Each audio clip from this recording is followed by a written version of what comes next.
Hello again. I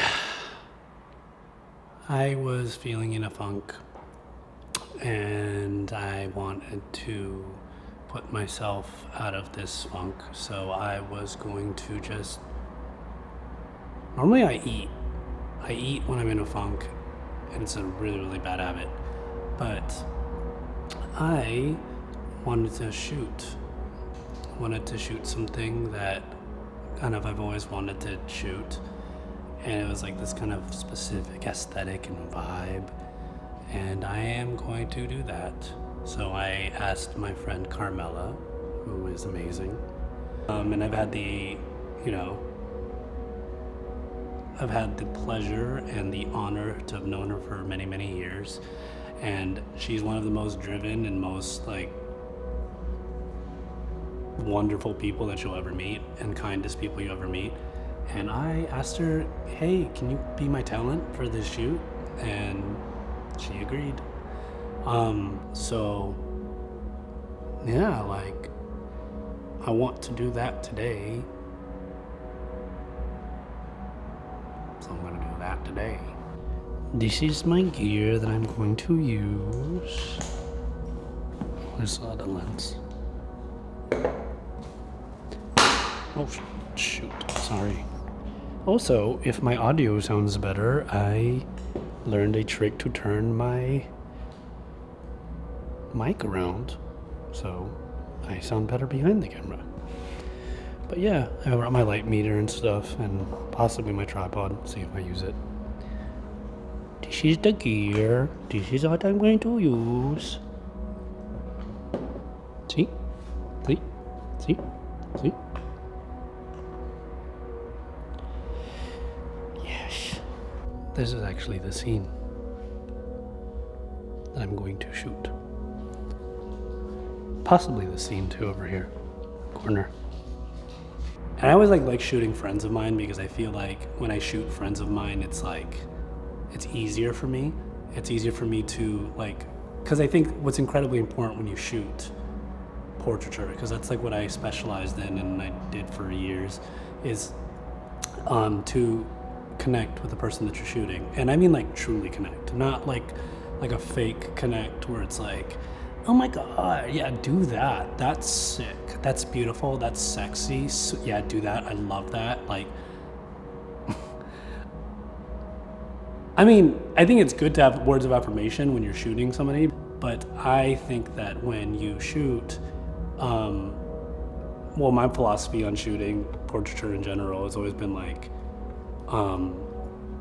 to shoot people and to get the most beautiful and authentic self of them in the image, right? To capture their essence, to capture their soul, and not to sound too hippy dippy, but I think that really shines through great portraiture, great photos. And that's why a lot of candid photos are it's because you're catching their essence without them trying to be performative and trying to pose. So when I shoot portraiture, I try to do the same thing. I try to make it as comfortable as possible and be as real as possible. I think it's important to meet them at a level of human connection, and that human connection will give you the best images possible. So that's why I really think that that's why in all my shoots I'm really adamant about the psychology of the people and the connections, and I'm very selective with the people that I shoot now. I didn't before. I used to just shoot wherever because I was just trying to get experience, but now I'm so selective with my time and my effort, and I also want to enjoy the shoot.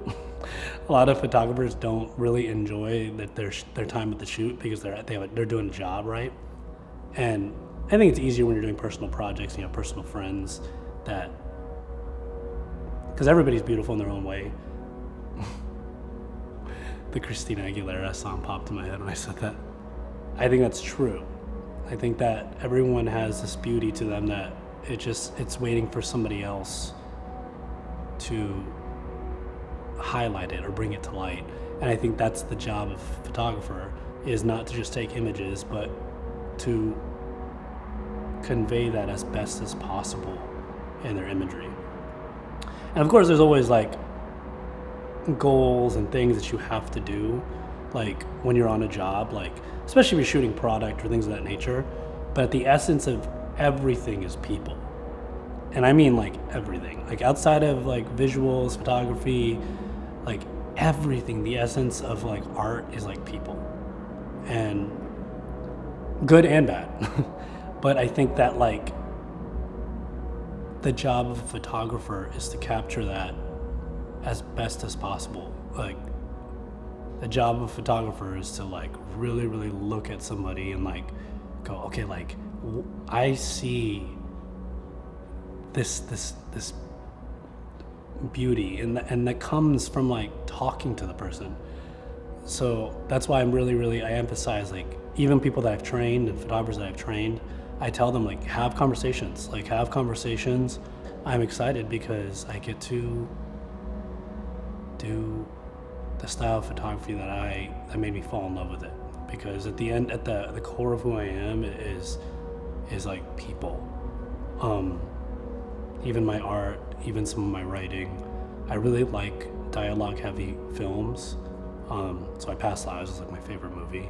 It's like one of my favorite movies because it's so real. And I know that's so cliche to say, but it's like, it's so real to the human condition and the choices that we have to make. And not everything is so simple, and not everything is so complicated. But it's being stuck in that like that zone, that gray zone of life.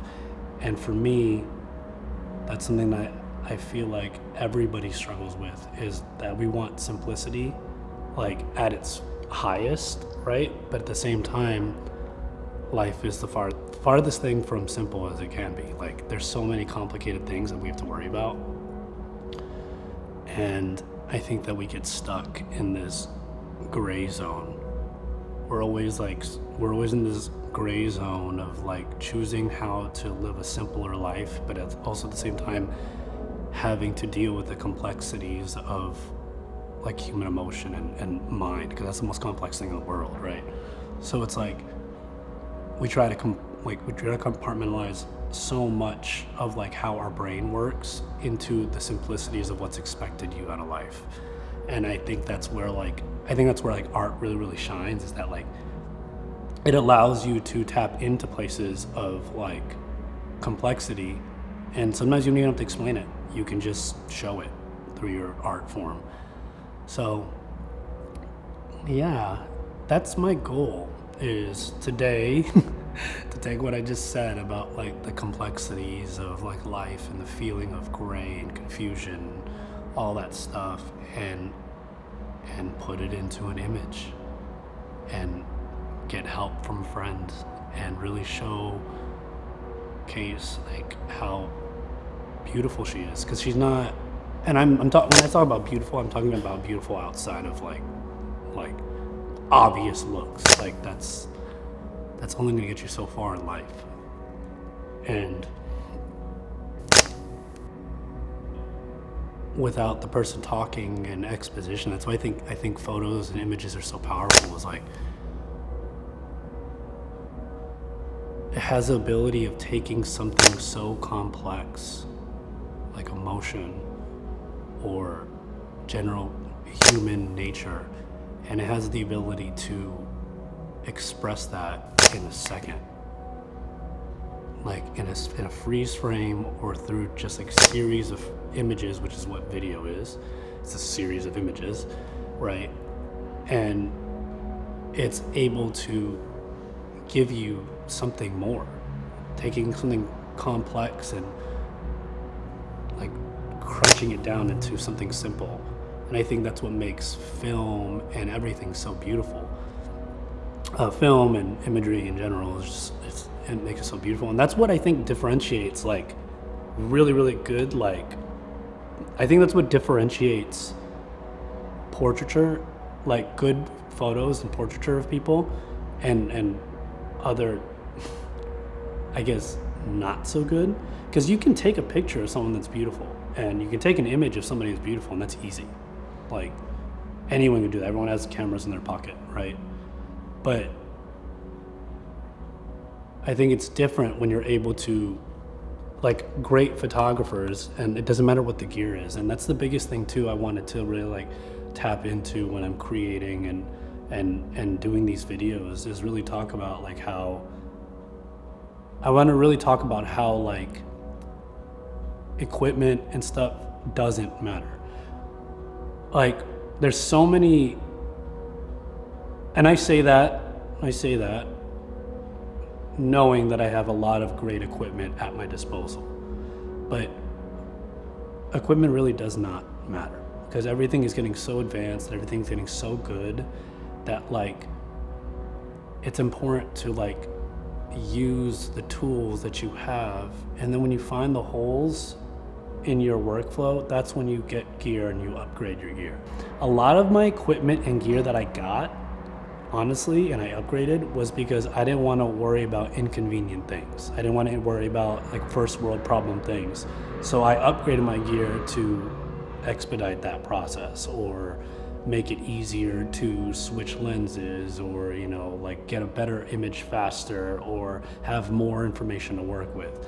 But the thing is like, and I used to teach this was dance with dance too, is that like sometimes creating limits on stuff like makes you have to creatively explore, and then you have to be either okay with the art that you just made, or you get rid of it and you start over, and then you just adjust your process.